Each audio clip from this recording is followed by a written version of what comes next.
Seeing Through the Light, Part 5. Let Them Hide.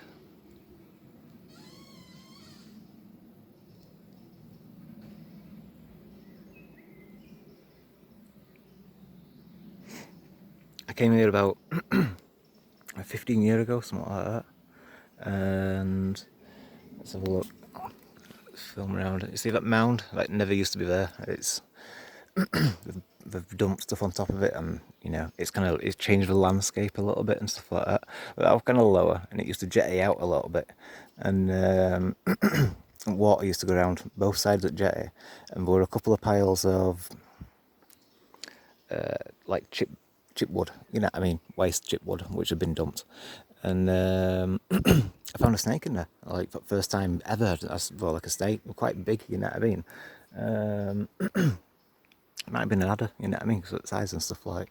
But there's another kind of grass snake, that could have been one of them. But so like a year later, I came back to try and find him again, and then for another year, like for that second time, or third time coming down, I didn't find anything on the second time, like. But then, like, once I came again, this other time, I suppose I had a little look, you know what I mean, at that pile. When I stood at end at jetty, I kind of, gave up on the idea of looking for them. I suppose it weren't in summer, so you know what I mean, you're not as likely to see them, you know what I mean, and stuff like. I kind of gave up on the idea, and I was just looking out, you know what I mean, looking at nature, and for a moment, like the water are down at this side as well, you know what I mean. But for a moment, in the corner of my eye, I could see something, and like light shining off. Like you'd turn around, react as if there's a person there, you know what I mean, and stuff like. But there was no one there, you know what I mean. It was just kind of like you couldn't see it properly. But at the same time as I kind of turned, it was one of them hot off things, one that looks like a bee. Um, as I looked at it, it ran away. It ran across the water. So it's like its feet went splash, splash, splash. You know what I mean? Kind of like how lizards run into water, and so like the lizard's feet have like the splash into the floor kind of thing, like, and hook outwards kind of thing. Um, but you couldn't see it when it was running. You know what I mean? It's like I only saw it in my peripheral vision. So it's like, but then it reacted. Like I said, it ran, and I think this is because like I weren't looking for it. You know what I mean? It's kind of like they tell you not to look for because you can't see them and that kind of sense and stuff. And one aspect of it is like the rods and cones in your vision. Like as education has taught us so much about shapes and we know how to see things in that left brain aspect of stuff. So like those rods are being used more in a way. You know what I mean? We relate to them more. It's like I can see the piece of wood kind of thing, but I can't see its ghost. You know what I mean, or whatever and stuff like. But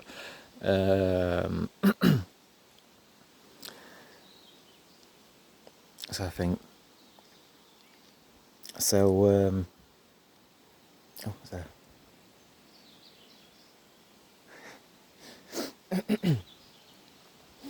So yeah, I mean, there's aspects of like fairies or nature spirits respecting the privacy in a sense because they don't know that you're going to suddenly start watching them. It's like kind of like peering through somebody's window. You know what I mean? When they think they've got their own privacy and stuff like.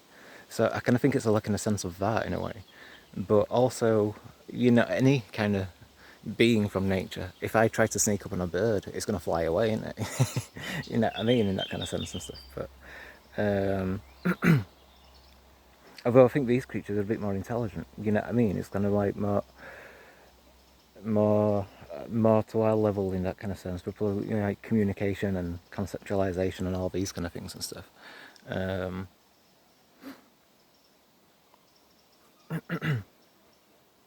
and that's how it kind of works. So it's like you let them hide. Don't try looking for them. In one sense, you try to look for them.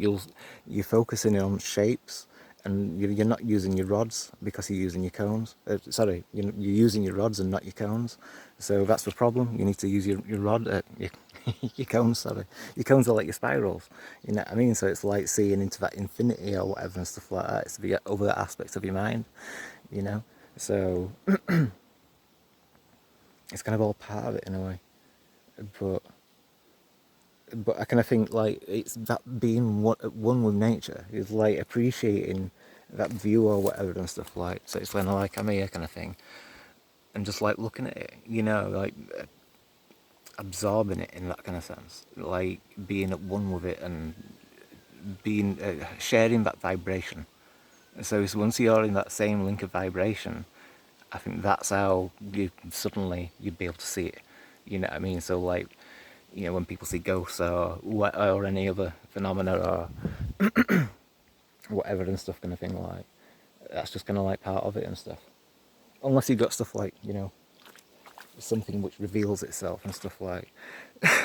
This is a thing about like a hyperdimensional being, to be a being that can exist within this realm, but it's like you can't see it. You know what I mean? Like a ghost or whatever and stuff like that. Or a ghost could potentially be more transcendental being.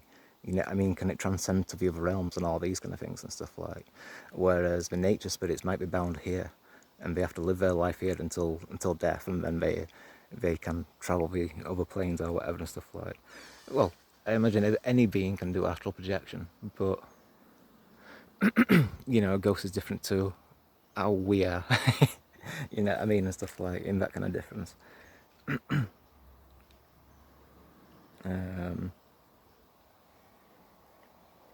so yeah, it's not looking for them. It's finding the vibration. You know what I mean, and still not like trying to get the vibration to find them. You know what I mean? It's just like appreciation nature. Because if you're doing it with the intention to find them, that's kind of contradicting it in a way. You know what I mean? It might work. You might find them that way or whatever and stuff like that. But essentially, I think it's that frequency. It's happened another time, practicing Chi Sao in Kung Fu with a friend. And two things can pass. I don't know how to describe it, because it's like it seems so surreal in a sense and stuff like. But there's something there, you know what I mean, in that kind of way. But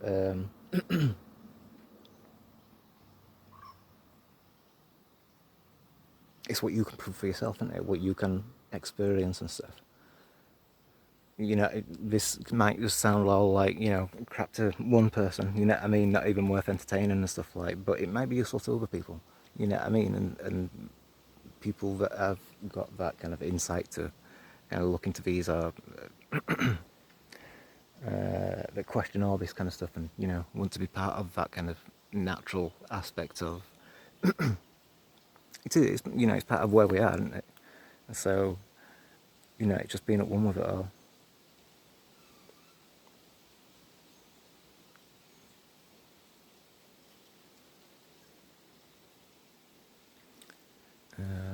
But yeah, I'll leave it at that. Nice one, cheers. Thank you.